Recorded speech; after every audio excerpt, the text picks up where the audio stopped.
இன்றைக்கி நம்ம என்ன பண்ண போகிறோன்னா, நம்ம வந்து மாம்பழம் ஐஸ்கிரீம் பண்ண போகிறோம். அதுக்கு வந்து நம்ம ஒரு 3 மாம்பழத்தை நல்லா இந்த மாதிரி பீல் பண்ணிவிட்டு வெட்டி வச்சுருக்கோம். அதை சின்ன சின்னதாக அதை வந்து நம்ம சின்ன சின்னதாக கட் பண்ண போகிறோம். கட் பண்ணிட்டு இருக்கோம். கொஞ்சம் ஃபாஸ்ட்டாக கட் பண்ணு. என்னால் மெதுவாக தான் கட் பண்ண முடியும்.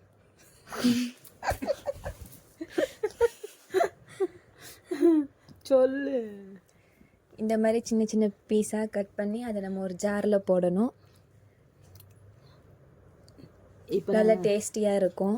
எல்லோரும் ட்ரை பண்ணுங்கள். நிஜமாலே இது சூப்பராக இருந்துச்சு. கண்டிப்பாக மஸ்ட்டு ட்ரைன்னு சொல்லலாம். இந்தோ வெட்டியாச்சு எல்லா மாம்பழத்தையும் 2 நிமிஷத்தில். இப்போ வந்து ஃப்ரெஷ் க்ரீம் வந்து ஆட் பண்ணிக்கலாம். அது உங்களுக்கு எவ்வளோ தேவையோ அவ்வளோ ஆட் பண்ணிக்கிடுங்க. நாங்கள் அந்த பாட்டிலில் ஒரு 3 மாம்பழத்துக்கு நாங்கள் அது ஃபுல்லாகவே போட்டோம். ஒரு 3 மேங்கோக்கு மாம்பழத்துக்கு ஒரு 3 மாம்பழத்துக்கு ஃபுல்லாகவே நாங்கள் போட்டுட்டோம். அது அப்புறம் condensed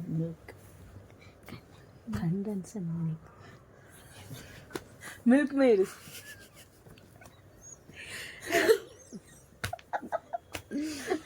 next Milkmaid. Sugar add பண்ணக்கூடாது. ஸோ மில்க் மேடு தான் நம்ம வந்து ஆட் பண்ணோம். சுகருக்கு போது நம்ம மில்க் மேட் தான் ஆட் பண்ணுற மாதிரி தான் இருக்கும். சுகர் வேணும்னாலும் போட்டுக்கலாம். இதை கொஞ்சம் கம்மியாக ஆட் பண்ணிக்கிட்டேன். ஆனால் நாங்கள் ஃபுல்லாகவே நம்ம வந்து மில்க் மேட் தான் போட்டோம். அந்த பேக்கெட் ஃபுல்லாகவே போட்டோம். இல்லை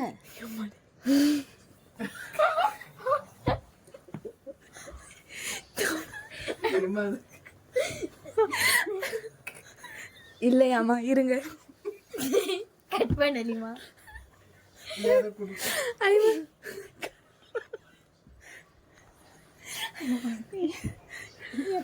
இப்போ நல்லா மிக்ஸ் பண்ணோம்.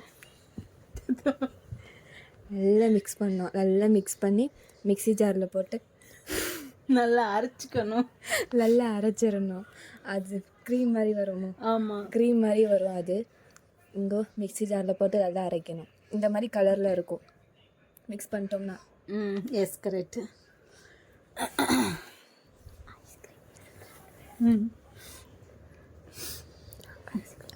நாங்கள் நல்ல காற்று போகாத ஒரு கண்டெய்னர், நல்ல ஏர் உள்ளே போகாத ஒரு கண்டெய்னராக பார்த்து இப்போது வந்து அதை வந்து அரைச்சாச்சு. இப்போ வந்து அது இந்த மாதிரியான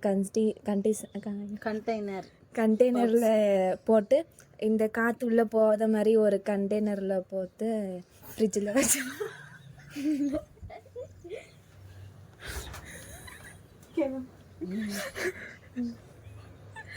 நல்லா மிக்ஸ் பண்ணோம். அரைச்சி முடிச்சோடனே நல்லா மிக்ஸ் பண்ணி இந்த மாதிரி ஒரு கண்டெய்னரில் போட்டு வச்சிடணும். ஃப்ரிட்ஜில் ஒரு 4 hours வச்சிடணும். ஃப்ரிட்ஜில் வந்து ஃப்ரீசரில் 4 hours வச்சிடணும். 4 hours போதும். அதில் கட்டி இந்த மாதிரி காற்று போதும். கண்டெய்னராக இருந்தால் 4 hours போதும்.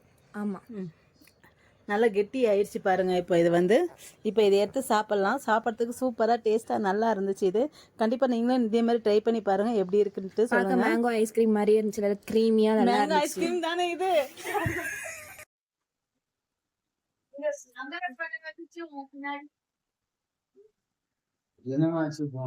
இந்த நான் செஞ்ச மாம்பழ ஐஸ்கிரீம் எப்படி இருக்கு பாருங்க.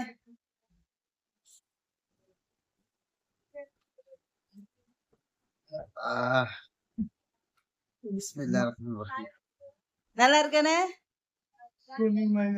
ஐஸ்கிரீம். எப்படி இருக்கு? நல்லா இருக்கா? சூப்பரா இருக்குமா, மாஷா அல்லாஹ்.